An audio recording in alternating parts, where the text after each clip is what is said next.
हर वर्ग के हित में ऐतिहासिक बजट, विकसित भारत 2047 का स्पष्ट रोड मैप, युवा, किसान, महिला, पहाड़ी राज्यों पर विशेष फोकस, बजट को बताया दूरदर्शी।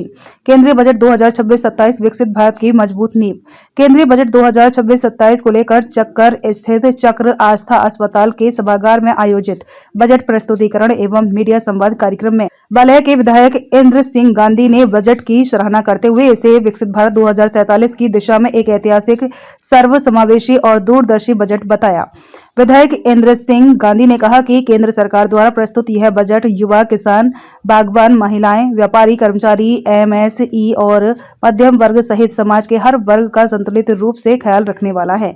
उन्होंने प्रधानमंत्री नरेंद्र मोदी और वित्त मंत्री निर्मला सीतारमण को लगातार 9वां केंद्रीय बजट प्रस्तुत करने का बधाई देते हुए कहा कि यह बजट देश को आत्मनिर्भर और सशक्त बनाने का स्पष्ट रोड मैप प्रस्तुत करता है। उन्होंने कहा कि बजट में high speed rail corridor, bio pharma sector के लिए 10,000 करोड़ रुपए, कैंसर व शुगर जैसी गंभीर बीमारियों की दवाओं को सस्ता करने, बड़े टेक्सटाइल पार्कों की स्थापना, महिलाओं के लिए प्रत्येक जिले में छात्रावास की व्यवस्था, स्वास्थ्य क्षेत्र में जिला अस्पतालों के सुधारीकरण, 20 नए जलमार्ग, केमिकल पार्क व खनिज कॉरिडोर, एसएमई के लिए 10,000 करोड़ रुपए तथा महात्मा गांधी स्वरोजगार योजना जैसे प्रावधान भारत की आर्थिक मजबूती को नई गति देंगे।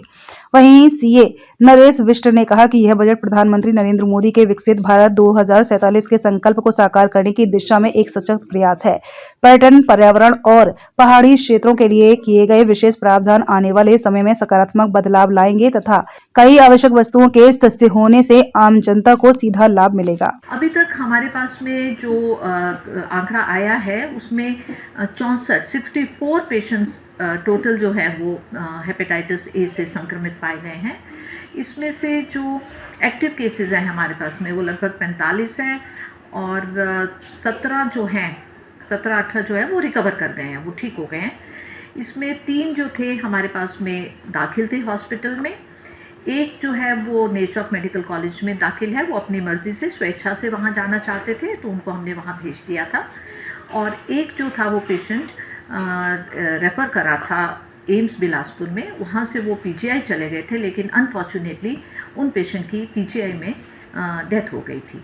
तो ये मिला जुला के जो स्थिति है जो पीलिया की है, ये जो एरिया जो ये कवर कर रहा है ये है बासा का एरिया, चैचौक का एरिया, गोहर का एरिया, इन जगह में जो है इसके केसेस जो है हमें मिल रहे हैं। और उसी के ऊपर जो है हमारा जो फोकस है इस टाइम हेल्थ वर्कर्स का, फील्ड वर्क, प्रिकॉशंस का, हम आईसी मटेरियल भी सब लोगों को बांट रहे हैं और इसको रोकथाम के लिए जो अपना स्वास्थ्य विभाग है वो पूरी तरह से एक्टिवली काम कर रहा है। और लोगों से हमारी अपील है कि वो पानी को उबाल कर पिए। ये कुछ समय के लिए जो है ये पानी उबालो, कम से कम जब उसमें बुलबुले आ जाते हैं उसके बाद उसको पानी को ढककर छोड़ दो। 5 मिनट के बाद जो है उस जो गैस है या चूल्हा है जो भी है उसकी आग को बंद करना है। तो 5 मिनट बुलबुले आने के बाद पानी को उबालना है इसका ये, और उसको ठंडा करके फिर उसी का इस्तेमाल करें। इससे जो है वो वायरस जो है वो मर जाता है। विकसित भारत का 2026 का बजट एक सराहनीय कदम है। मैं माननीय नरेंद्र मोदी जी को और हमारी वित्त मंत्री श्रीमती सीतारमण जी हैं, उनको बधाई देता हूं। उनका 9वां बजट है, इसमें युवाओं को रोजगार की बात है और किसानों को भी उनकी आय बढ़ाने की बात है और बागवानों को भी इसमें राहत दी गई है। तथा जहां हिमाचल प्रदेश, जम्मू कश्मीर और हमारा उत्तराखंड जो पहाड़ी प्रदेश है उसमें जितनी भी त्रासदी की जो बात हुई है या नुकसान हुआ उसमें प्राथमिकता की बात कही है।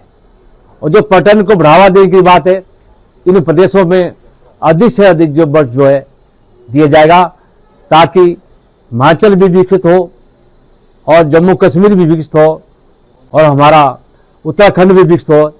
ये केंद्र सरकार की एक योजना है। मैं केंद्र सरकार का धन्यवाद भी करता हूं कि उन्होंने युवाओं के साथ बागवानों का और बागवानों के साथ किसानों का भी और महिलाओं का भी ध्यान किया गया है, क्योंकि महिलाओं के लिए भी यहाँ लखपति दीदी की बात कही गई है। किसानों को पहले ही हमें केंद्र सरकार से 2000 की राशि जो है किसान सम्मान निधि दी जा रही है। तो मैं चाहता हूं कि ये केंद्रीय बजट 2026 एक सराहनीय बजट है और विकसित भारत 2047 की ओर बढ़ रहा है। और नरेंद्र मोदी जी ने किसी भी व्यक्ति को, जहां अंतिम छोर पर बैठा व्यक्ति है, उसको तक पहुंचने की कोशिश की है और इस बजट में इसका प्रावधान है ताकि सबको लाभ मिले, सबको हर चीज़ का फायदा मिले, ये इसमें प्रस्तुत किया गया है। इसलिए मैं इस बजट की बहुत सराहना करता हूँ और धन्यवाद करता हूँ नरेंद्र मोदी जी का और सीतारमण जी का। बहुत बहुत शुक्रिया। मैं CA नरेश वशिष्ठ। आज का जो बजट वित्त मंत्री जी ने पेश किया उस पर डायरेक्ट टैक्स में काफ़ी अमेंडमेंट किए हुए हैं जो आम जनता के लिए बहुत ही फ़ायदेमंद रहेंगे। इसमें सबसे बड़ी बात TCS से रिलेटेड है। जैसे कोई भी व्यक्ति ओवरसीज या बच्चा अपना आउट ऑफ कंट्री भेजता था तो उस पर क्या होता है 5 से 10% तक उस पर TCS काटना पड़ता था। अब उस पर 2% सिर्फ TCS कटेगा। ऐसे ही कोई टूर ऑपरेटर या कोई विदेशों में घूमने के लिए जाता है उस पर भी पहले 10 से 20% तक TCS कटता था, अब वो सिर्फ आपका 2% ही TCS कटेगा। बजट में जो है सभी वर्गों का विशेष रूप से ध्यान रखा गया है, युवाओं का, बुजुर्गों का और बेरोजगार लोगों का। उनके लिए रोजगार के साधन सृजन करने के लिए बड़ी जो भी MSME को सुदृढ़ किया गया है और जो बुजुर्ग हैं या जो हमारे पेशेंट्स हैं उनके लिए 7 प्रकार के रोगों की जो दवाइयाँ जो है सस्ती की गई हैं। कस्टम ड्यूटी को घटाया गया है जिससे कि उनको प्रत्यक्ष रूप से लाभ होगा। कैंसर से संबंधित 17 दवाइयों को जो है सस्ता किया गया है। अगर ये वीडियो आपको पसंद आया हो तो चैनल को लाइक और सब्सक्राइब करना बिल्कुल ना भूलें। आपके जो भी कमेंट्स हैं आप हमें कमेंट सेक्शन में दे सकते हैं। ऐसे ही और वीडियोस देखने के लिए बने रहिए देवभूमि मिरर के साथ।